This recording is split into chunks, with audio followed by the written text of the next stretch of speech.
मैं ये नहीं कहूंगा उनकी तरह सेटिंग कर लूं, पैसे दे दो मुझे, वो काम नहीं करूंगा मैं। हटेगा तो हटेगा ये। आज के बाद अगर यहाँ दिख गया मुझे मत कहना। ये सारा उठवाओ, ये जितने ऑटो खड़े हैं ना ये सब उठवा दो। कहाँ से लाते हो खोया? ये खोए के अंदर इस तरीके का ये रेशर चिकनाट क्यों है? एक चीज ध्यान रखना, इसमें जो जानवरों की चर्बी मिलके आ रही है ना, हमारे लोगों के साथ इस तरीके का अगर खिलवाड़ हुआ तो बर्दाश्त नहीं होगा। आप लोगों की दुकान बंद हो जाएंगे अगर इस तरीके की चीज आप करोगे। जब मुझे लगा कि हमारे देश को भारतीय जनता पार्टी ही एक ऐसी पार्टी है जो एक करने के स्वरूप में लगी हुई है। इंस्पिरेशन आपकी मतलब घर वालों से ही मिली आपको? घर से भी, और मेरे विचार, जो पार्टी के जो विचार हैं वो विचारधाराएं मेरे को बड़ी प्रभावित करी। सर हालांकि अभी पिछले इलेक्शन में विपक्ष कह रहा है कि बीजेपी वोट चोरी का आरोप लगा हुआ है आपके ऊपर, इसके लिए आप क्या कहना चाहेंगे? मैं अपनी त्रिलोकपुरी विधानसभा के अंदर 2026 तक हर घर में जो उनका अधिकार है, स्वच्छ पानी हर घर में मिले और साथ साथ उनकी सीवर की जो समस्या है उनको हमेशा के लिए निजात मिले। नमस्कार दोस्तों, मैं हूं शिवम और आप देख रहे हैं द एसएस टॉक शो। और आज हमारे मेहमान हैं जो सोसाइटी में एक अलग ही पहचान रखते हैं। Please welcome Bharatiya Janata party के विधायक और डीडीसी के चेयरमैन रविकांत उज्जैनवाल जी। तो सर कैसे हो आप? बिल्कुल बढ़िया, आप बताएं। तो सर सबसे पहला क्वेश्चन हमारा ये है आपसे। सर सबसे पहले बताइए कि पॉलिटिक्स में आपकी शुरुआत कैसे हुई और आप बीजेपी से कैसे इंस्पायर हैं? मैं बीजेपी से इसलिए इंस्पायर हुआ कि जो बीजेपी की जो पॉलिसी है और जो उनका एक उद्देश्य है वो साफ साफ दिखता है कि वो देश के प्रति, अपने राष्ट्र के प्रति क्या लगाव रखते हैं। और जो राष्ट्र के प्रति लगाव रखता है तो वो देश के संस्कृति और संस्कारों से जुड़ता है। जब मुझे लगा कि हमारे देश को भारतीय जनता पार्टी ही एक ऐसी पार्टी है जो एक करने के स्वरूप में लगी हुई है। अन्य पार्टियां देश में विभाजन करती हैं और भारतीय जनता पार्टी चाहे वो धारा 370 हटाने की बात करती हो, चाहे वो हिंदुत्व का अस्तित्व, श्री राम मंदिर हो, उसको स्थापित करने की बात करती हो, तो मुझे ये लगा और मेरे विचार राष्ट्रीय स्वयंसेवक संघ से जुड़े। और जब उस विचार से मैं जुड़ा तो निरंतर मैं उसमें काम करता रहा और मैं भारतीय जनता पार्टी का एक कार्यकर्ता बना। सर कब से आप बीजेपी पार्टी से जुड़े हुए हैं? मेरे घर की तीसरी पीढ़ी, मेरे दादाजी भी भारतीय जनता पार्टी के कार्यकर्ता थे, मेरे पिताजी, मेरी माताजी, मैं स्वयं भी भारतीय जनता पार्टी का कार्यकर्ता रहा। आप इंस्पिरेशन आपकी मतलब घर वालों से ही मिली आपको? घर से भी, और मेरे विचार, जो पार्टी के जो विचार हैं वो विचारधाराएं मेरे को बड़ी प्रभावित करी। क्योंकि आज का युवा बड़ा समझदार है, वो जानता है, वो जुमलेबाजी इन सब में नहीं फंसता। और आज का जो युवा है बहुत स्मार्ट है।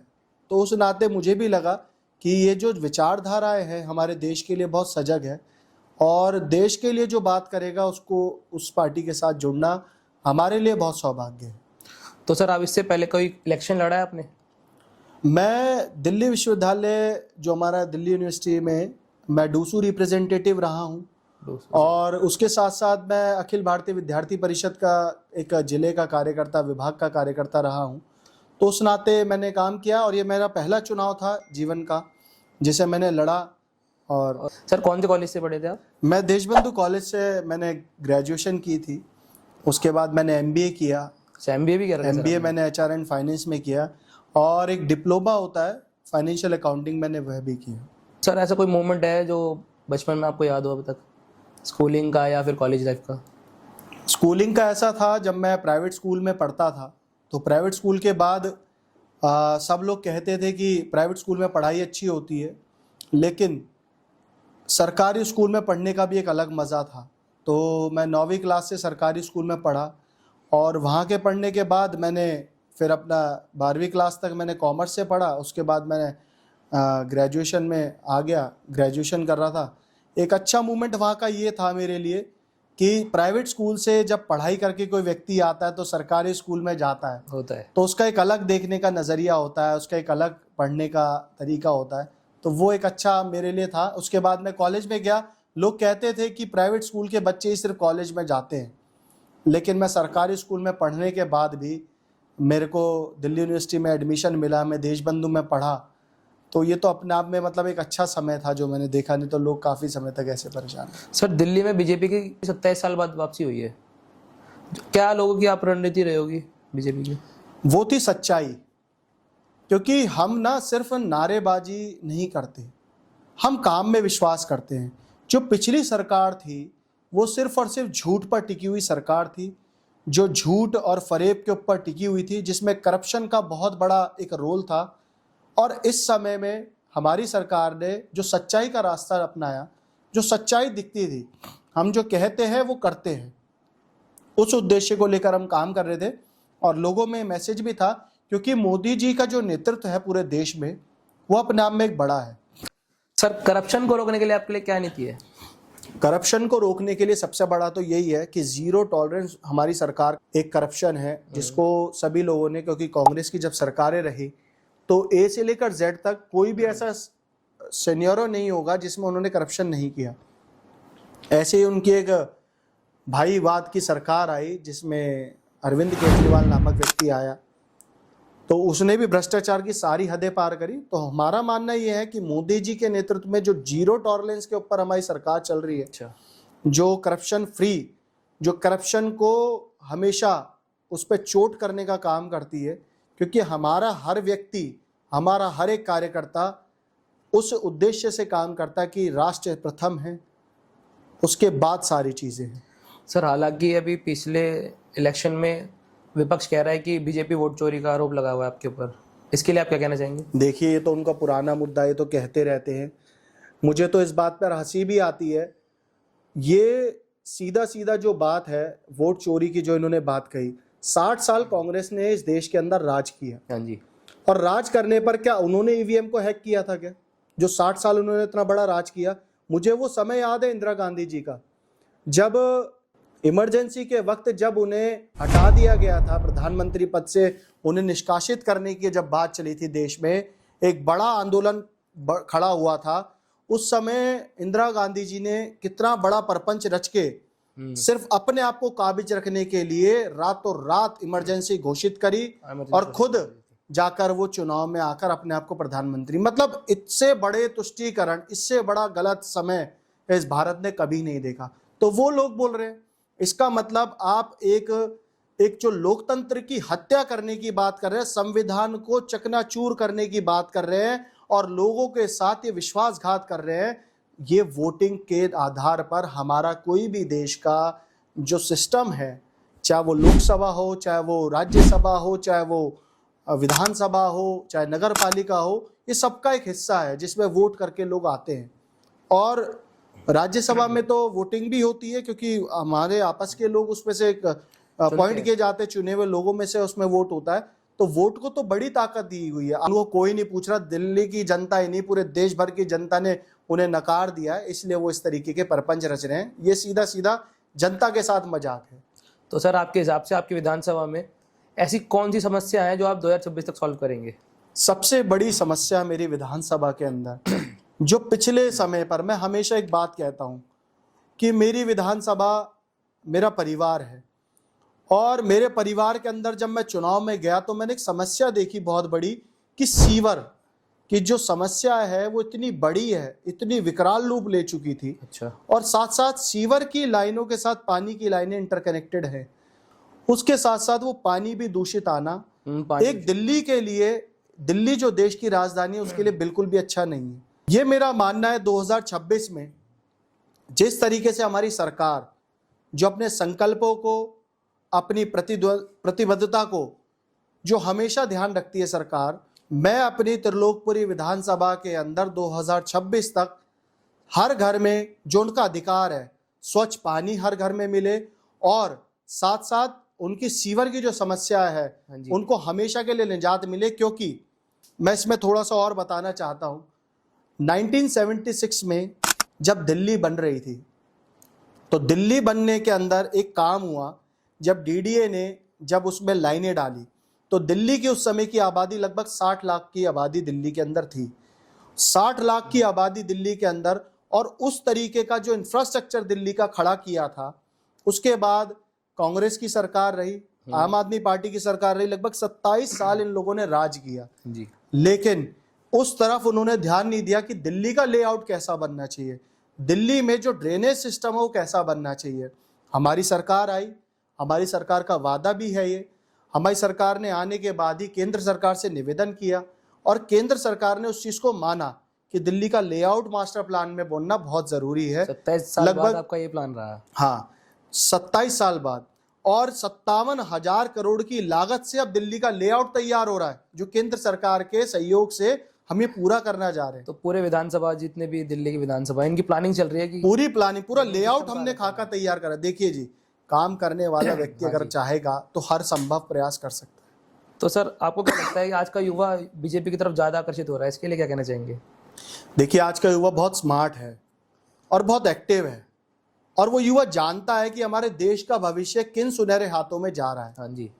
और उसका नेतृत्व देश का कौन कर रहे हैं। देश का नेतृत्व माननीय यशस्वी प्रधानमंत्री आदरणीय नरेंद्र मोदी जी कर रहे हैं, जिनका देश में नहीं विदेशों में भी डंका बज रहा है। और बहुत सारी ऐसी स्कीम्स हैं जो माननीय प्रधानमंत्री जी सीधा सीधा युवाओं को दे रहे हैं। Startup India, stand up India, skill development है, अन्य आयामों से, तो युवा उसमें कल अपना भविष्य देख रहे हैं, अपना फ्यूचर देख रहे हैं। तो देश के युवा इसलिए मोदी जी के साथ है क्योंकि वो अपने देश की परंपराओं को लेकर चल रहे हैं। जैसे आपने कहा भी स्टार्टअप इंडिया या सब कुछ, उज्ज्वल योजना, प्रधानमंत्री योजना, ये आवास योजना हो गई, इन योजनाओं का असर लोगों तक कितना पहुंच रहा है? हाँ, देखिए, जैसे उज्ज्वला योजना है, ये सीधा सीधा जो हमारी गरीब माताएं बहनें हैं उनको चूल्हे से निजात दिलाना, जो उनके आंखों में आंसू आते थे, उनको मोदी जी ने बिल्कुल उज्ज्वला योजना के तहत उनको सिलेंडर देने की व्यवस्था करी। हर घर उज्ज्वला योजना के तहत सिलेंडर पहुंचा। आपने आवास योजना के लिए बात करी। आवास योजना के तहत जिन लोगों के, गरीब लोग जो गरीब तरीके से जो मकान नहीं बना पाते थे, वो उनको सरकार लोन दे रही है। आज वो मकान बना पा रहे हैं, एक अच्छे व्यवस्थित तरीके से मकानों को बना रहे हैं। उस तरीके की चीजें उन सबको मिल रही हैं। और सर, आयुष्मान योजना? आयुष्मान योजना एक इतना बड़ा काम सरकार ने किया है। मतलब आज से पहले सरकार, जो मुझे तो ध्यान नहीं है कि किसी सरकार ने इस तरीके की चिंता की हो कि उनका हर वर्ग का व्यक्ति, हर वर्ग का व्यक्ति, मतलब एक उच्च स्तरीय से लेकर अपना मिडिल क्लास से लेकर एक लोअर कैटेगरी तक का भी व्यक्ति उसके अंदर उसका लाभ ले पा रहा है। आयुष्मान के तहत 5 लाख तक का मुफ्त योजना का लाभ उसको हॉस्पिटल में मिल रहा है। आप किसी व्यक्ति को 5 लाख तक का मुफ्त इलाज देते हैं तो उसके घर परिवार की कितनी समस्याएं दूर होती हैं। हाँ जी। तो उससे एक बहुत बड़ा लाभ प्रधानमंत्री जी ने किया है, उसके लिए मैं दिल से धन्यवाद आदरणीय प्रधानमंत्री जी का करता हूँ। सर, आज का युवा और पहली बार वोट देने वाले व्यक्ति बीजेपी की तरफ ही वोट दे रहे हैं, इसके लिए आप क्या कहना चाहेंगे? कुछ नहीं, मैंने फिर वही बात बताना चाहता हूँ कि मोदी जी के ऊपर जो विश्वास है, हाँ जी, ये हर वर्ग का है और पूरे देश का विश्वास उनके ऊपर बना हुआ है। क्योंकि एक जो पायलट होता है ना, एक प्लेन का पायलट, हाँ, अगर वो ठीक प्रकार से प्लेन को चला रहा है तो प्लेन में जितने सवारी बैठे हैं वो अपने आप को बड़ा सुरक्षित महसूस करते हैं। क्योंकि जो कमांड है देश की वो बड़े मजबूत हाथों में है। बहुत सारी योजनाएं जो सरकार सीधा सीधा देना चाहती है वो लोगों तक आज पहुंच रही है। पहले योजनाएं क्या होती थी, किसी ने 1 रुपया भेजा, सरकार ने 1 रुपया भेजा, 1 रुपया आया नीचे मंत्रालय में वो रह गया 50 पैसे, 50 पैसे से वो नीचे गया प्रशासन पे, प्रशासन के पास रह गया वो 25 पैसे, 25 पैसे के बाद जब वो लोगों तक पहुंचता रहा, इतनी दलालियां हो गई कि वो 10 पैसा पहुंचता था। आज सीधा 1 रुपया अगर मोदी जी ने दिया तो सीधा उस व्यक्ति के अकाउंट में 1 रुपया ही आता है। ये प्रधानमंत्री जी की जो डिजिटल इंडिया, हाँ, डिजिटल इंडिया तो है ही है, लेकिन ये प्रधानमंत्री जी का विजन है जिसपे वो काम कर रहे हैं। विकसित भारत जो उन्होंने बनाया है उसके ऊपर काम कर रहे हैं। और डिजिटल इंडिया और इंफ्रास्ट्रक्चर में बहुत ज़्यादा तेजी हो रही है, इसके लिए क्या कहना चाहेंगे आप? डिजिटल इंडिया एक बहुत बड़ा मतलब एक प्लेटफॉर्म हमारे देश के लिए बना है। आप देखेंगे यूपीआई कितना बड़ा चीज है। एक मतलब जो सब्जी भी बेचने वाला व्यक्ति है ना, वो भी आज अपने यूपीआई से पेमेंट लेता है। हाँ जी। मतलब उसको डिजिटल इंडिया के बारे में इतना सटीक जानकारी हो गई है कि आप कल को कहीं जा रहे हैं, हमारा देश ही सबसे बड़ा एक देश है जिसमें सबसे पहला, और ये बहुत अच्छा मार्केबल चीज हुई है, जो यूपीआई से आप सीधा पेमेंट करेंगे, डिजिटल ट्रांजैक्शन उसके पास होगी और आप उससे अपने व्यापार में भी वृद्धि करेंगे, स्टेटमेंट भी बहुत अच्छी बनेगी और आपका रिकॉर्ड भी अच्छा रहेगा और हर चीज में पारदर्शिता रहेगी। और सर, इंफ्रास्ट्रक्चर में, इंफ्रास्ट्रक्चर देखिए, हाईवे कितने बन रहे हैं। आज से पहले का भी आपने हाईवे देखे क्या? आज हाईवे देखिए आप, दिल्ली से अगर मैं दिल्ली यमुना पार में रहता हूँ, दिल्ली से हमें मेरठ जाना होता था तो 2.5 घंटे लगते थे। आज 40 मिनट 30 मिनट के अंदर हम मेरठ पहुंच जाते हैं। विपक्ष कहता है कि हमने बिल पास करे हैं सारे। देखिए, विपक्ष का काम कहना, अगर उन्होंने बिल पास किए होते तो 60 साल राज करके करा क्या? मैं तो ये पूछना चाहता हूँ, विपक्ष का काम अगर था तो उन्होंने किया क्यों नहीं? आज माननीय प्रधानमंत्री जी को, हमारी सरकार को, केंद्र सरकार को 15वां साल चल रहा है, ये हाँ जी, तीसरा टर्म चल रहा है। और तीसरे टर्म में उन्होंने इतने सारे पूरा जाल बिछा दिया, उससे पहले भी तो कर सकते थे। 60 साल में ऐसा क्यों नहीं हुआ? तो जितने हाईवेज को कनेक्ट किया है, हाईवेज कनेक्ट करने से क्या होता है, स्टेट को स्टेट से जोड़ना, लोगों को लोगों से जुड़ना और जगह पे समय से पहुंचना, ये पूरा का पूरा सिस्टम तैयार करके, जिसमें पेट्रोल की भी बचत हो रही है, जिसमें समय की भी बचत हो रही है, जिसमें लोग एक दूसरे से जुड़ रहे हैं और जिसमें लोगों को लग रहा है कि कुछ विकास हुआ है। सर, आने वाले समय में बीजेपी भारत की अर्थव्यवस्था और समाज को किस दिशा में ले जाना चाहती है? भारत की अर्थव्यवस्था अगर आप देखेंगे 2014 से पहले की मैं अगर बात करूं, हाँ जी, 2014 से पहले जब केंद्र में कांग्रेस की सरकार थी, तो इन लोगों ने जो देश की अर्थव्यवस्था थी वो 14वें स्थान पर थी। हाँ सर, 10वें या 14वें नंबर पे, 14वें स्थान पर थी। माननीय प्रधानमंत्री जी 2014 के बाद आते हैं। आज देश की अर्थव्यवस्था पहले 5वें पे आई, अब 4थे पर है। अब आने वाले समय के अंदर हमारा विकसित भारत 2047 में हमारे देश की अर्थव्यवस्था को तीसरे स्थान पर लाकर प्रथम स्थान पर इस देश को लेकर आना, ये माननीय प्रधानमंत्री जी का संकल्प है, जिसमें हम सब लोग मिलकर काम कर रहे हैं। और देश में देखिए ना, 2014 से 2025 कितना बड़ा अंतराल, कितना अंतराल बहुत है, बड़ा गैप है। बहुत बड़ा गैप को कम करना इतने कम समय में, क्योंकि ये कोई हमने नहीं बनाया, ये पूरे देशों को मिलाकर बनाई जाती है अर्थव्यवस्था किसकी स्ट्रांग है। हाँ जी, तो उस प्रकार की चीजों को करना, ये अपने आप में लीडरशिप क्वालिटी दिखती है कि एक विजन पे काम कर रहे हैं। तो 2047 हमारा 47 विकसित भारत का जो संकल्प हम उसको पूरा करेंगे। सर, विपक्ष कहता है कि आम आदमी के लिए जीना मुश्किल हो रहा है, महंगाई बढ़ रही है इतनी सारी। देखिए, महंगाई की मैं बात करूं, अभी आपने जीएसटी रिफॉर्म नेक्स्ट जनरेशन के बारे में सुना होगा। जो चीज 18% जिसपे टैक्स हुआ करता था, 28 हुआ करता था, वो 18 हुआ, 18 हुआ करता था, उसको 5 किया, और कई जगह तो ऐसा भी किया कि 0% टैक्स फ्री किया। अब देखिए, देश का कोई बड़ा व्यक्ति होता है, मतलब मेरे परिवार में अगर कोई मेरा बड़ा है, मेरे पिताजी है, मेरे दादाजी है, वो हमेशा एक बात, किसी न किसी परिवार का जो बड़ा होगा वो हमेशा एक बात बोलता है कि बेटा गलत चीजों को कभी मत अपना, शराब हो, गुटखा हो, सिगरेट हो, इनको मत पी। हर कोई ये बात बोलता है, हर कोई बोलता है, हर कोई बोलता है।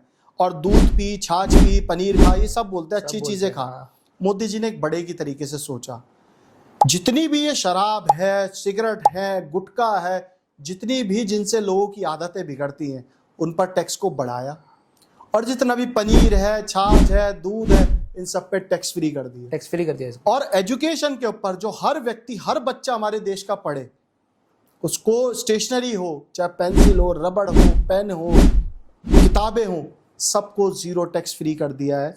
सब लोग अच्छी तरीके, इस दिवाली देखिए ना, कितना बम्पर लोगों ने खरीदा है। गाड़ियों में 1.5 लाख रुपए का कितना बड़ा डिफरेंस आया है। गाड़ियों में आया है, बाइकों पे आया है, इलेक्ट्रॉनिक्स चीजों पर आया है। ये है make in India, made in India, make in India. तो सर, अभी आप बोल रहे हो एजुकेशन पे जीएसटी हटा दी, बट अभी भी मैंने थोड़े दिन पहले एक विपक्ष की न्यूज सुनी थी, 18% जीएसटी ले रहे हैं। किसने लिया? ये वही मैं बताना चाहता हूँ, विपक्ष का काम है लोगों को बरगलाना। सर, साफ साफ न्यूज के अंदर भी हम सब एक एक कार्यकर्ता भी जाकर इस बात को बताते हैं कि जिस जगह मोदी जी ने टैक्स फ्री करा वो टैक्स फ्री हुआ है। बहुत सारी जगह जनरेशन के अंदर, नेक्स्ट जनरेशन जो जीएसटी रिफॉर्म किया है उसके अंदर बहुत बड़ा बदलाव, भविष्य में पहली बार ऐसा हो रहा है जो इतना बड़ा किया है। टैक्स स्लैब देखिए आप, टैक्स स्लैब के अंदर जो पहले 2.5 लाख हुआ करता था कांग्रेस के समय पे, उसको रिबेट दिया जाती थी 0% की। फिर मोदी जी आए, उन्होंने 5 किया, 7 किया, 10 किया, 12 लाख रुपए कर दिया है। कितना बड़ा चेंज। मतलब देखिए ना, देश की अर्थव्यवस्था को सही प्रकार से करने के लिए जिसकी 12 लाख रुपए सालाना इनकम है वो टैक्स रिबेट में आएगा, 0 रिबेट में आएगा। 0 रिबेट में आएगा। तो सर, ये बताइए, आप कह रहे हैं कि एजुकेशन फ्री हो गई, कोई आपके यहाँ का सरकारी स्कूल है आपकी विधानसभा का जो प्राइवेट स्कूल को टक्कर दे सके? बिल्कुल है, जहां से मैंने स्कूलिंग करी है, सर, कौन? प्रेमचंद राजकीय सर्वोदय बाल विद्यालय, मैंने वहां से स्कूलिंग करी है। मैं सरकारी स्कूल से पढ़ा हुआ हूँ, और जब मैं स्कूल में अब जाता हूँ, अधिकांश बच्चे, उसमें से बहुत सारे सीए मेरे मित्र हैं जो सीए भी बने हैं, बहुत सारे ऐसे दोस्त हैं जो आईएएस की तैयारी आज भी कर रहे हैं। बहुत सारे ऐसे मित्र हैं जो पुलिस प्रशासन में हैं, बहुत सारे लोग हैं जो प्रोफेसर बन चुके हैं, ऐसे कई सारे लोग हैं जो बढ़ रहे हैं। एजुकेशन की बात रही है, साथ साथ जो स्कूल का इंफ्रास्ट्रक्चर है, पिछली सरकारों ने स्कूल पे इंफ्रास्ट्रक्चर बनाने के नाम पर जो लूट खसोट की थी, हाँ जी, उससे साफ साफ दिख रहा था कि लूट खसोट के अलावा इन्होंने कमरों के नाम पर एक कमरे की लागत, जो एक कमरे की लागत होती है वो लगभग इतने बाय मतलब 8x9 का कमरा अगर कोई होगा, उसकी लागत लगभग 5-7 लाख 8 लाख रुपए आती है। उनका सारा सिस्टम लगा लोगों के जो चेयर्स और ये सब लगा के, जिसमें 50 लोग कम से कम बैठे, तो उसकी लगभग कीमत जो हमने आंकड़ा करी, ज़्यादा से ज़्यादा 12 लाख रुपए के करीब आती है। इन लोगों ने 25-25 लाख रुपए के कमरे बनाने का काम किया, जिसमें उसमें भी भ्रष्टाचार किए। तो आज जो मेरी विधानसभा के अंदर प्रेमचंद स्कूल है, उसका इंफ्रास्ट्रक्चर देखिए, उसके पढ़ाई लिखाई देखिए, उसमें स्कूल्स के टीचर देखिए, हर तरीके के लोग उसमें आते हैं और पढ़ के जाते हैं। तो आपने कोई नया निकाला कुछ स्कूल के लिए? स्कूल मेरा, क्योंकि मैंने जहाँ से स्कूलिंग करी, मेरे स्कूल के लिए भी एक बड़ा मेरे लिए एक है भी, मैं चाहता भी था कि मेरा स्कूल एक सीएम श्री के तहत आए। अभी एक एक स्कूल हर विधानसभा के अंदर सीएम श्री के तहत बना रहे हैं। तो वो उस स्कूल को जहाँ से मैंने स्कूलिंग करी है, मुझे बड़ा खुशी होती है कि वो स्कूल को हम सीएम श्री के तहत लेके आए, जिसमें एजुकेशन की क्वालिटी और अच्छी होगी, उसका और स्वरूप अच्छा बनेगा, उसकी बिल्डिंग, उसका इंफ्रास्ट्रक्चर और अच्छा बनेगा, जो लोग पढ़ पाएंगे। तो सर, बेरोजगार और महंगाई के मुद्दे पर सरकार की आलोचना होती है, इस पर आप क्या कहना चाहेंगे? बेरोजगारी और उसके ऊपर देखिए, महंगाई के ऊपर। हाँ, महंगाई के ऊपर, महंगाई फिर मैंने बताई, महंगाई के ऊपर माननीय प्रधानमंत्री जी उस पर पूरा, क्योंकि मैंने आपको बताया जैसे जीएसटी रिफॉर्म आए, बहुत सारी चीज़ों में बदलाव आए, उसके साथ साथ जो रोजगार का, माननीय प्रधानमंत्री जी एक बात हमेशा कहते हैं कि मैं जॉब सीकर्स नहीं बनाना चाहता, जॉब सीकर्स ना हो, लोग जॉब को देने वाले बने, हमारा युवा जॉब करने वाला नहीं, जॉब देने वाला जॉब बने। देने वाला बने, उसके लिए हम तैयारी करते हैं। तो उसके लिए बहुत सारी योजनाएं हैं जो हम तो चलाते हैं। मैं अभी हाल फिलहाल में मैंने आपका होम मिनिस्टर का ये बयान सुना था जो आप बता रहे हैं। तो सर, कुछ मतलब पढ़ा लिखा इंसान है, एमबीए कर रहा है, कोई बीटेक कर रहा है, उन्होंने पानी पूनी की ठेली लगा ली या फिर समोसे की, फिर उसे एमसीडी परेशान करती है, फिर वो एमसीडी की दुकान उठा लेती है। जॉब देने वाले की जगह, वो तो करने वाला था लेकिन वो दे रहा है लोगों को, फिर उसको एमसीडी आके परेशान करती है। इसके लिए क्या करेंगे आप? देखिए, उसके लिए क्या है, जब इस प्रकार की कोई चीजें आती हैं, जी, तो स्थानीय पार्षद या स्थानीय विधायक को जरूर उसके बारे में जानकारी वो कराएं कि अगर इस तरीके का कोई व्यक्ति अपना काम को चलाता है, और उसके कुछ पैरामीटर्स हैं, एमसीडी की भी अपनी गाइडलाइन है अच्छा, कि इतने आधार के अंदर, इतने पैरामीटर के अंदर आप लगाएं, क्योंकि वेंडर जोन भी कुछ अलॉट होते हैं जो एमसीडी की तरफ से अलॉटेड होते हैं। सर, आप कह रहे हो महंगाई और बेरोजगारी वाली बात। सर, 2014 के बाद जब बीजेपी सरकार बनी तो लोगों को लगा कि पेट्रोल सस्ता होगा और दाल सस्ती होगी, 2 करोड़ रोजगार मिलेंगे, बट ऐसा कुछ नहीं हुआ। सरकार का इस पे ध्यान ही नहीं गया, क्योंकि जैसे कि एकमात्र यूथ के पास एक रोजगार था, वो आर्मी में जाना चाहते थे। फिर अग्निवीर योजना चला दी, 3 साल 10 साल तक का उनके पास टाइम हो गया। पहले 20 साल रहता था, 3 साल तक का, 5 साल तक का रह गया अग्निवीर वालों के लिए। देखिए, उसके लिए क्या है, क्या योजनाएं रही होगी सरकार की, क्या नीति रही होगी जो उन्होंने ये योजना बनाई? देखिए, सरकार कोई भी पॉलिसी पे काम करती है, बड़ी आगे तक की प्लानिंग करके सरकार किसी चीज़ को काम करती है। कोई भी कार्य ऐसा नहीं होता जो सरकार अपने एंड से कोई भी निर्णय वैसा लेती है, उसका इम्पैक्ट देखती है कि आने वाले समय में क्या रहेगा। और ये जो आपने बात कही कि जो पेट्रोल के दाम या फिर उसके दाम, देखिए जिस प्रकार से जो पेट्रोल की जो खपत होती है, जो पेट्रोल हम लेते हैं, ये एक्सपोर्ट इम्पोर्ट का है, ये हम बाहर से लेते हैं। सर, पेट्रोल साहब बाहर से आता है, उसके अनुसार उस पेट्रोल को उसकी जो एक्साइज लगा के या जो उसकी टैक्स लगा के दिया जाता है, टैक्स लगा के फिर उसको उस आधार पर दिया जाता है आगे। उसी तरीके से सरकार उस पर काम करती है। कई बार ऐसा होता है, कई राज्यों में सस्ता होता है थोड़ा सा पेट्रोल में, वो फ्लक्चुएशन होती है, 1-2 रुपए का डिफरेंस आता है। कई बार ऐसा होता नहीं। आज देखिए सरकार कितने बड़े उस पर काम कर रही है कि हमें किसी देश का कुछ नहीं, हम आत्मनिर्भर भारत बनाना चाहते हैं। ईवी आज की देखिए ना, भारत के अंदर कितनी बड़े पैमाने पर इलेक्ट्रॉनिक व्हीकल्स क्या बड़े स्तर पर बढ़ते जा रहे हैं।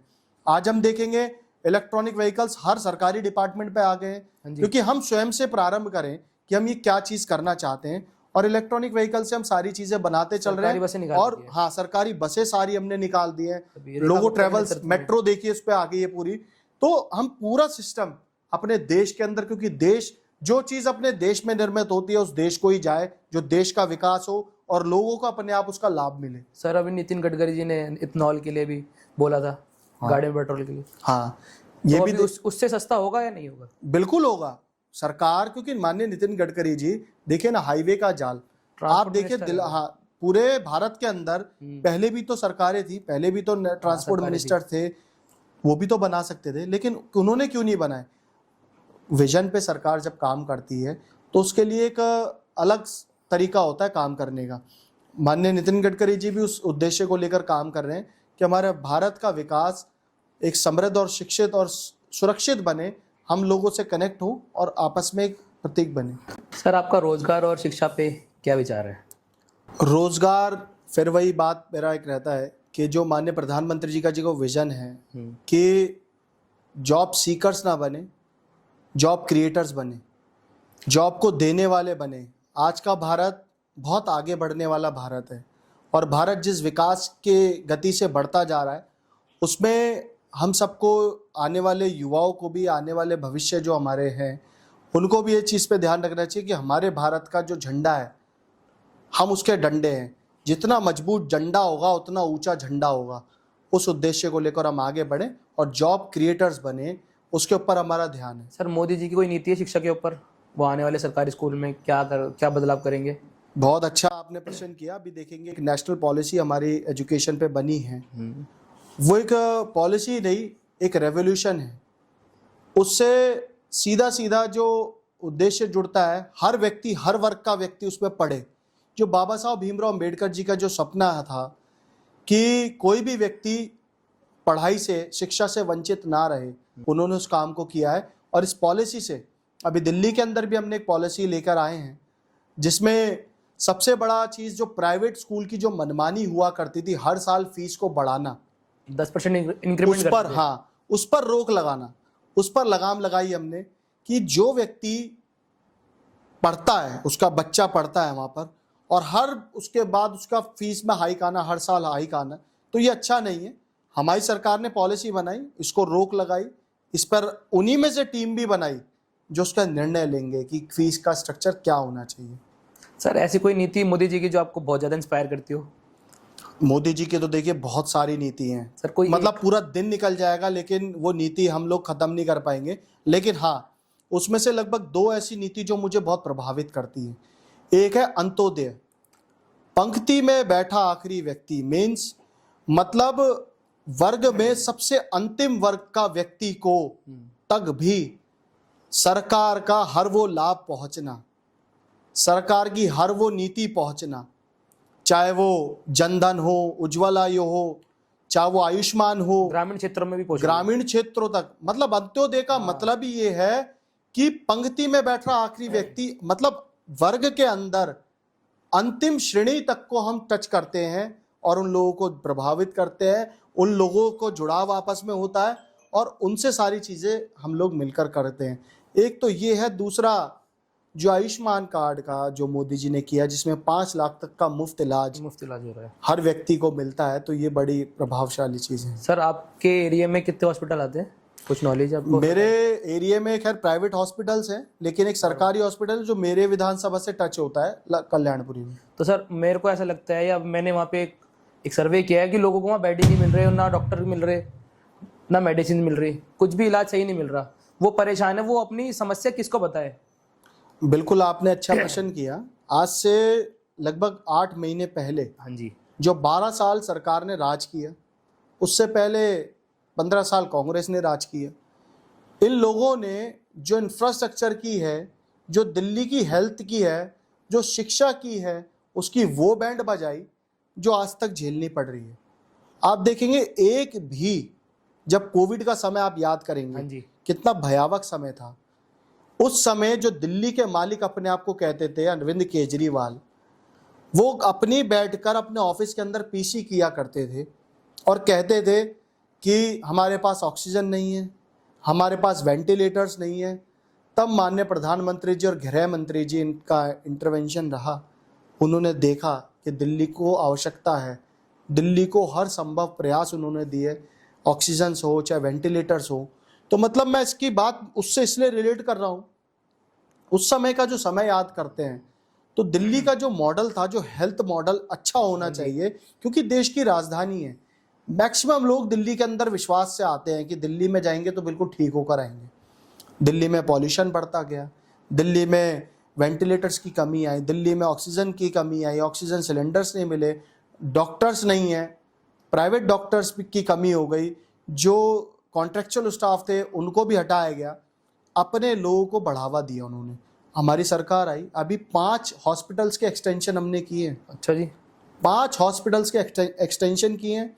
हॉस्पिटलों में दुरुस्त हो जाए, दवाइयाँ, व्यवस्थाएं ठीक हो जाएं, और जो स्टाफ है उसका जो वातावरण है वो जनता के प्रति बड़ा अच्छा रहे, उस पर हम लोग काम कर रहे हैं। बेड मिलने में समस्या होती है लोगों को, और फिर जब मान लो किसी का आज टेस्ट हो गया, उसको 2 महीने बाद की डेट मिलती है और इलाज उसका इमरजेंसी चल रहा है, 2 महीने बाद डेट मिलेगी तो वो बेचारा परेशान रहेगा, क्या करेगा इतने 2 महीने? देखिए, मैंने फिर वही बात बताऊंगा, जो पहले दिल्ली की आबादी 60 लाख थी, हाँ जी, अब 2 करोड़ के आसपास है। उसके बाद बाहर के लोग भी आते हैं। दिल्ली के अंदर जो उन्होंने इस पे काम नहीं किया हेल्थ के ऊपर, जो पिछली सरकारों ने, मैंने वही बताया। आज हमारी सरकार में ऐसा क्या है कि 8 महीने सरकार को अभी बने हुए हैं और 8 महीने के अंदर 5 हॉस्पिटल का एक्सटेंशन कर दिया। वो इसीलिए किया कि लोगों को समस्याएं ना हो, वेंटिलेटर्स को बढ़ाया, बेड्स को बढ़ाया, ऑक्सीजन्स को बढ़वाया, और लोगों को डॉक्टर्स किस प्रकार से और बढ़ जाए उसकी व्यवस्था करें। दिल्ली के लिए खुशखबरी है, 5 हॉस्पिटल बनने वाले हैं। एक्सटेंशन हो गया हॉस्पिटल्स। अच्छा। हॉस्पिटल्स बने हुए हैं। अच्छा। उनको और विस्तार कर दिया, हॉस्पिटल्स में बिल्डिंग्स को और विस्तार कर दिया, उनको बढ़ा दिया। हाँ, लाल बहादुर की एक और बिल्डिंग बन रही है। तो हमारी विधानसभा में एक लगता हुआ एक हिस्सा है, जबकि वहां पर आम आदमी पार्टी के विधायक है, लेकिन फिर भी ये जनता से जुड़ा हुआ मुद्दा है, इसलिए इस पर हम काम कर रहे हैं। सर, दिल्ली में बढ़ते अपराध को आप कैसे रोक सकते हैं? दिल्ली में बढ़ते अपराध को रोकने का एक यही है, मैं तो अपने युवाओं से आह्वान करूंगा कि जो क्राइम बढ़ता जा रहा है उस पर कहीं ना कहीं हमारे युवा आगे आकर आए, और आगे आकर उन लोगों को चिन्हित करें जो इस प्रकार की अपराध को अंजाम दे रहे हैं। उन लोगों से सजग रहें, सचेत रहें, और अपनी सोसाइटी को एक डेवलप सोसाइटी बनाने में अपना पूरा योगदान दें। और इसमें खासकर पुलिस का एक बहुत बड़ा रोल आता है, साथ साथ सोसाइटी के साथ साथ पुलिस का रोल है। जो पुलिस को अपनी पेट्रोलिंग बढ़ानी चाहिए, पेट्रोलिंग बढ़ाने के साथ साथ उनको जो एक्शन लेने का काम है उसको तेज करना चाहिए, जिससे कि लोगों पर जब एक्शन होगा, जब लोगों को पता लगेगा कि एक्शन पे क्या काम होता है, हाँ जी, क्राइम कैसे रुक सकता है, तो ऐसे क्राइम रुकेगा। तो सर, आपके एरिया में, आपकी विधानसभा में मैंने सुना है कि वहाँ नशा बिकता है अधिकतर, और लोग किसी को नहीं मानते, किसी को स्नैचिंग हो रही है, कोई किसी के चाकू मार रहा है, उसके लिए पुलिस प्रशासन क्या करती है और उसमें आपका योगदान क्या रहता है पुलिस की तरफ? जब मैं जीतने के बाद मैंने एक पूरी लॉ एंड ऑर्डर को सही प्रकार से ठीक करने के लिए जी, डीसीपी एसीपी लेवल की एक मीटिंग करी, जिसमें सारे जो हमारे विधानसभा में एसएचओज आते हैं उनको भी बुलाया और उनको साफ निर्देश दिए कि अब तक जो चलता आ रहा था वो चलता आ रहा था, लेकिन अब के समय पर ये सारी चीज़ों को रोकना चाहिए। अपराध मुक्त विधानसभा होनी चाहिए, जिसमें नशा मुक्त पहला एक आपका टारगेट होना चाहिए। मैं हमेशा कहता हूं कि मेरी विधानसभा नशा मुक्त, अपराध मुक्त, पर्यावरण युक्त और स्वच्छ त्रिलोकपुरी विधानसभा एक आदर्श विधानसभा के रूप में बनकर आए। तो उसके लिए उनको पूरा निर्देश दिए हैं और इसमें पेट्रोलिंग लगातार बढ़ाई गई है। पेट्रोलिंग के साथ साथ जो अपराधों की जो कॉल्स हैं, पहले कल्याणपुरी थाना हुआ करता था, हाँ जी, वो बहुत ज़्यादा नेगेटिव थानों में आता था। आज की स्थिति देखिए, कल्याणपुरी थाने की इतनी अच्छी मजबूत स्थिति बन गई है, जो हमारे क्षेत्र में उसके विधानसभा के अंदर लगभग 20 से 24 ब्लॉक आते हैं ऐसे जो कल्याणपुरी थाने में आते हैं, वो ठीक प्रकार से चल रहे हैं। ऐसी महिला पे हमारा ध्यान है। सर, महिला सुरक्षा के लिए आपका और पुलिस का क्या कोऑर्डिनेशन रहता है? महिला सुरक्षा एक हमारे लिए सबसे गंभीर और महत्वपूर्ण मुद्दा है। महिलाओं को सशक्तिकरण करना ये हमारा सबका कर्तव्य है।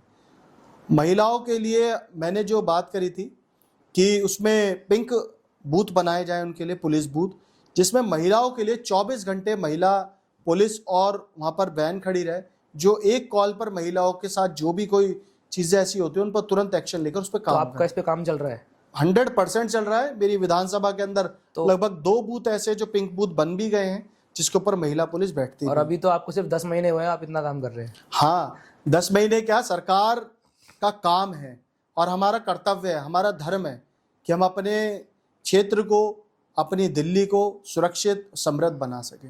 सर आपका डेली रूटीन में सबसे ज़्यादा इंटरेस्टिंग पार्ट क्या होता है?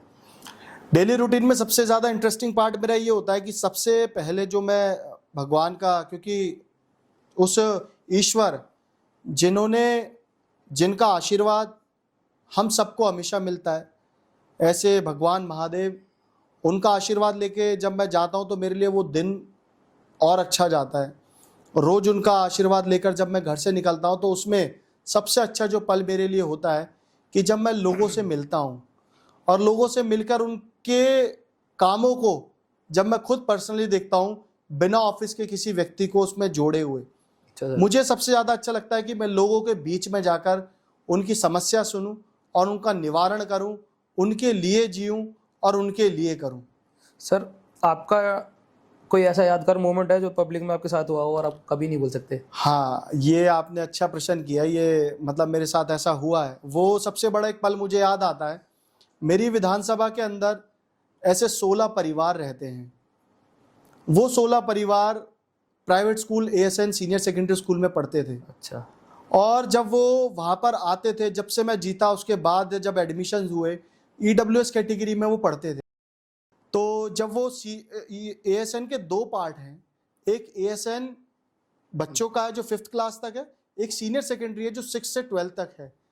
तो जब EWS में उन बच्चों का नाम आ चुका था तो 5वीं क्लास तक वहाँ पढ़े, उसके बाद उनको ऑटोमेटिकली शिफ्ट करके सीनियर सेकेंडरी में किया जाता था।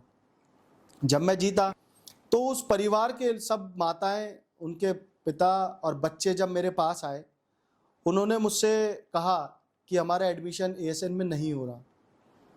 तो मैंने पूछा क्यों नहीं हो रहा, तो उन्होंने बताया कि वो ये पॉलिसी बता रहे हैं कि आपका EWS का 5th क्लास तक था, उसके बाद आपका एडमिशन नहीं होगा। तो मैंने जब ASN के जो प्रिंसिपल हैं उनसे बात करी, उनके मालिक से बात करी, तो उन्होंने भी बताया कि सर ये पॉसिबल नहीं है, ऐसा नहीं हो सकता। तो मैंने उसका रीज़न पूछा, फिर डायरेक्टरेट से बात करी, फिर मैंने इसके लिए, वो लगातार मेरे पास आते रहे। मुझे अपने आप से ऐसा लगने लगा कि मैं चाहता हूं कि मेरी विधानसभा शिक्षित हो और मेरे विधानसभा के 16 बच्चे वो शिक्षा से वंचित हो रहे हैं। उनको कैसे मैं शिक्षा ये दे पाऊं। उनके माँ बाप जब मेरे पास आते थे तो उनकी आंखें नम हुआ करती थी और वो देख के मैं बहुत भावुक हो जाता था। 2 महीने की इस लड़ाई में उनके साथ खड़ा रहा, उनके लिए खड़ा रहा, और सबसे अच्छा पल तो वो आया जब माननीय मुख्यमंत्री जी के पास में गया ये निवेदन लेकर, और मुख्यमंत्री जी ने हंस के बोला कि कितने बच्चों की पढ़ाई से प्रभावित हो रही है। मैंने बताया 16 बच्चे जो मेरे भविष्य है, मेरी त्रिलोकपुरी का, वो गरीब बच्चे जो पढ़ना चाहते हैं, वो लोग इससे वंचित हो रहे हैं। तो उन्होंने बिना संकोच किए उसको निर्देश दिए और वहाँ जाके उन लोगों का एडमिशन हुआ। और जब वो बच्चे मेरे पास एडमिशन करने के बाद जब वो मेरे पास आए तो उनकी आंखें इतनी भरी हुई थी, उनको देख के मेरी आंखें भी भर पड़ी और मैंने उनको खूब आशीर्वाद दिया कि आप अपने जीवन में पढ़ें। वो बच्चे आज वो ASN में ही पढ़ रहे हैं और उनका भविष्य अच्छे सुनहरे हाथों में गया है और वो अच्छा पढ़ रहे हैं क्योंकि वो पढ़ना चाहते हैं। तो मुझे वो पल हमेशा याद आता है कि उनके लिए मैंने जब इस आउट ऑफ द लाइन जाके जब काम किया, उनके 16 बच्चों को पढ़ाने का जो काम था वो हमने किया, तो उससे सीधा सीधा जुड़ाव हो गया उन बच्चों से भी और उन माता पिता से भी। ये भी बात मैं आज आपको इसलिए बता रहा हूँ क्योंकि आपने पूछा ऐसा कौन सा वो पल है। मैं ऐसे किसी की जगह सार्वजनिक ये बात नहीं करता, लेकिन वो समय मुझे अचानक से बात करते हुए याद आया कि वो ऐसा एक समय है जिसमें मैंने उन लोगों के साथ खड़े होकर उनके लिए लड़ा। मैं सर कोई ऐसा आपको ऐसा नीति चलानी चाहिए ना कि पब्लिक शिकायत सिस्टम चलाने देना चाहिए, क्योंकि पुलिस वाले आजकल मैं देखता हूँ कि सुनते नहीं है, कभी कभी दोनों पार्टी की बात नहीं सुनते, एक पार्टी की बात सुनते हैं। ऐसा भी होना चाहिए ना कि पब्लिक अपनी बात आपको बता सके कि मेरे साथ ये पीड़ित हूँ मैं इस चीज़ का। मैं ऑफिस में सुबह 9 बजे से लेकर 1:30 बजे तक ऑफिस में रहता हूँ। कभी कभी तो ऐसा भी रहता है कि मैं 5-5, 6-6 बजे तक भी रहता हूँ। मैक्सिमम टाइम मैं 7-7, 8-8, 9-9 बजे तक भी रहता हूँ, क्योंकि काम का जब लोड होता है और जन सुनवाई के माध्यम से हम प्रत्येक वार्ड में, प्रत्येक बूथ पर, प्रत्येक सोसाइटी में, प्रत्येक RW में ऐसी योजना बना रहे हैं। मैंने अब तक 4 जन सुनवाई कर चुकी है अपने क्षेत्र के लिए, जिसमें सीधा सीधा संवाद जनता का अधिकारियों के साथ, हाँ जी। हर डिपार्टमेंट का, पूरे सरकार के जितने भी डिपार्टमेंट है उनसे उनको रूबरू कराया और उनसे उनकी समस्या का निवारण कराने के लिए उनको 4 ऐसे मैंने जन सुनवाई लगाए। और रोज मेरे यहाँ पर जनता आती है, उनका दिल खोलकर हम उनका अभिनंदन करते हैं। दोनों गेट मेरे ऑफिस के हमेशा कभी भी आइए खुले रहते हैं और मेरा स्टाफ पूरी तन्मयता के साथ उनके लिए खड़ा रहता है और उनके लिए ही हम लोग आए हैं। ये लोग भूल जाते हैं कि जनता के लिए ही आप आए हैं। जनता को समर्पित, जनता को समर्पण अपना हमेशा देना चाहिए, वो हम करते हैं। सर, आपका करप्शन के लिए ऊपर क्या विचार है? आप करप्शन को कैसे रोक सकते हैं अपने एरिया में? विधानसभा देखिए, आज से पहले जितना करप्शन हुआ, इन 8 महीने के अंदर एक एक अधिकारी जो पहले सोया करते थे आज वो काम कर रहे हैं, उससे बड़ा उदाहरण मैं आपको कुछ नहीं दे सकता। करप्शन पे तो चोट करना हमारी सरकार और हमारी नीति है, उस पर तो हम हमेशा करते रहेंगे। आपके हिसाब से आपके एरिया में कोई ऐसे स्कूल बनने चाहिए जैसे लड़कियों के लिए, बच्चे बीमार हो जाते हैं स्कूल्स में, उनको वहीं से ही रेफर कर दिया जाए हॉस्पिटल में, या डॉक्टर वहीं से दिखाई जाए? क्योंकि पेरेंट्स को बुलाया जाता है कि आप अपने बच्चे को ले जाओ। आपकी तरफ से कोई नीति होनी चाहिए कि उनका टॉयलेट साफ हो, उनकी पानी की टंकी साफ हो, क्योंकि पानी से ही बीमार होते हैं। इसमें आपकी कोई नीति रहेगी? मैं वही बता रहा हूँ, जो उनकी वर्ल्ड क्लास पॉलिसी थी ना, एजुकेशन पॉलिसी, जो केजरीवाल सरकार की थी, वो तो सबने देख लिया। आप उसकी तो सारी बातें बता रहे हो कि उन्होंने किस स्तर तक स्कूल को गिराने का काम किया। हमारी सरकार आई है, सरकार का ध्यान स्कूल की व्यवस्थाओं पे हर एक चीज़ ठीक करना। देखिए, शिक्षा एक वो अधिकार है जो इंसान हर चीज़ जो चाहे वो कर सकता है। हाँ जी। शिक्षा एक वो हथियार है जिससे हर चीज़ वो चाहे वो कर सकता है। तो शिक्षा पे ध्यान देना हम सबकी नैतिक जिम्मेदारी है और उसको हम बखूबी कर रहे हैं। जो आपने बात बताई पानी की और ये सफाई की, आज आप जाके देखिए ना किसी भी स्कूल में क्या व्यवस्थाएं हैं वहाँ की। 8 महीने हुए सरकार को सिर्फ बने हुए, और देखिए जाके स्कूलों में कैसा माहौल बना हुआ है। हर एक स्कूल सजगता के साथ, दृढ़ संकल्पता के साथ अपना कार्य कर रहा है। सर, लास्ट क्वेश्चन ये है कि आप यूथ को पॉलिटिक्स में आने के लिए क्या मैसेज देना चाहेंगे? मैं अपने युवाओं को ये ज़रूर कहना चाहता हूँ कि राजनीति में आना बहुत ज़रूरी है, क्योंकि सिस्टम को समझना, सिस्टम के साथ रहकर देश की गति को बढ़ाना, क्योंकि हमारा देश जो युवा है कल का भविष्य है हमारे देश का, और जब तक युवा देश के भविष्य, जो देश का युवा है वो कल का भविष्य है, वो जब तक आगे नहीं आएगा तो देश के अंदर जो क्रिएटिविटी है, जो देश के अंदर इंसानियत है, जो देश की परंपरा है, जो देश के संस्कार हैं, जो देश की संस्कृति है, वो हम आने वाले जनरेशन में कैसे लेकर आ पाएंगे। तो मेरे सभी युवाओं से आग्रह भी है, मैं भी एक युवा हूँ, मैं भी इन सारी बातों को सोचकर बहुत सारी चीज़ें मैंने समझी, क्योंकि हमारा देश पहले है, राष्ट्र प्रथम है, युवाओं के हाथ में ये देश, राष्ट्र प्रथम है, और कल का भविष्य हमारे युवा ही हैं। युवा है। और जब इस देश की कमान युवाओं के हाथ में आती है तो आप समझिए इस देश का जो और उद्धार है वो कितनी गति से बढ़ेगा, और इस देश को विकसित होने से कोई नहीं रोक पाएगा। बहुत खूब सर, आपने अपने एरिया के निर्माण के लिए बहुत ईमानदारी से जवाब दिए। उम्मीद करते हैं आप इसी तेजी से काम करते रहेंगे। थैंक यू सर, हमारे पॉडकास्ट में आने के लिए। बहुत बहुत धन्यवाद।